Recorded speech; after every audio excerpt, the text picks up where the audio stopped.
25 दिसंबर कायद-ए-आज़म मोहम्मद अली जिन्नाह की सालगिरह का दिन है। इस मुनासबत से पाकिस्तानियों ने इजहार ख्याल किया। इस हवाले से रिपोर्ट कर रहे हैं हमारे नुमाइंदे कमर फारूक।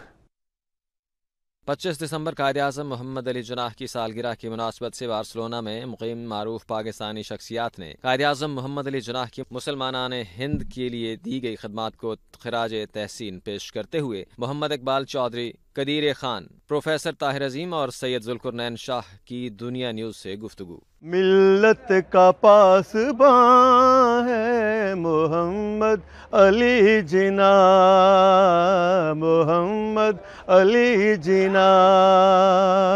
मिल्लत है जिस्म जान है मोहम्मद अली जिन्नाह, मोहम्मद अली जिन्नाह।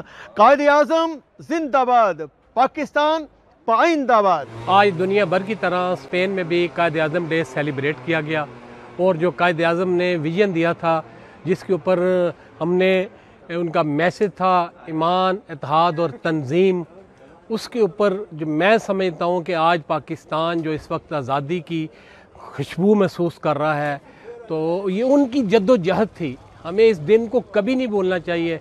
तो मैं आज दिन के हवाले से मैं कायद-ए-आज़म डे को हमने भरपूर यहाँ पे सेलिब्रेट किया और यहाँ पे पाकिस्तान जिंदाबाद और कायद-ए-आज़म जिंदाबाद के नारे चलते हैं। आज कायद-ए-आज़म की विलादत बासआदत के दिन की मुनासबत से अहले बार्सिलोना जितनी पाकिस्तानी कम्युनिटी है बड़े जोश व जज्बे से और एहतराम से मना रहे हैं।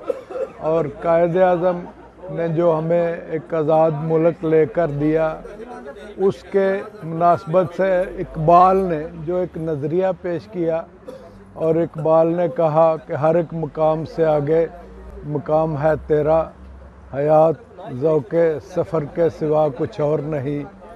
तो उसके विज़न को, अल्लामा इकबाल के विज़न को कायद-ए-आज़म ने अपने एक सियासी बसीरत के साथ, अनथक मेहनत के साथ पाक वतन हमें लेकर दिया। पाकिस्तान पाइंदाबाद। हम खुश नसीब हैं कि हमें कायद-ए-आज़म मोहम्मद अली जिन्नाह जैसा कायद मिला, और कायद-ए-आज़म मोहम्मद अली जिन्नाह शायद इतने खुश नसीब नहीं हैं। उनकी रूह भी मुसरब होगी कि मुझे कैसी कौम मिली है, मैं इनको किस हाल में छोड़ के आया था, उन्होंने मेरे पाकिस्तान का क्या हाल कर दिया है। लेकिन हम क़यामत तक उनके इस एहसान का बदला नहीं चुका सकते जो उन्होंने मुसलमानान हिंद पर किया और उन्हें एक अज़ीम इस्लामी रियासत दे के गए। काश हम उनके दिए हुए असूलों ईमान, इत्तेहाद और तंजीम पे चलते तो ये रियासत एक फलाही रियासत बनती और उसके शहरी मजबूत तरीन इरादों के साथ अपनी रियासत को आगे लेके जाते, दुनिया में बुलंद मुकाम पाते। लेकिन काश हमने वो रास्ता छोड़ दिया और आज उस रुसवा हो रहे हैं।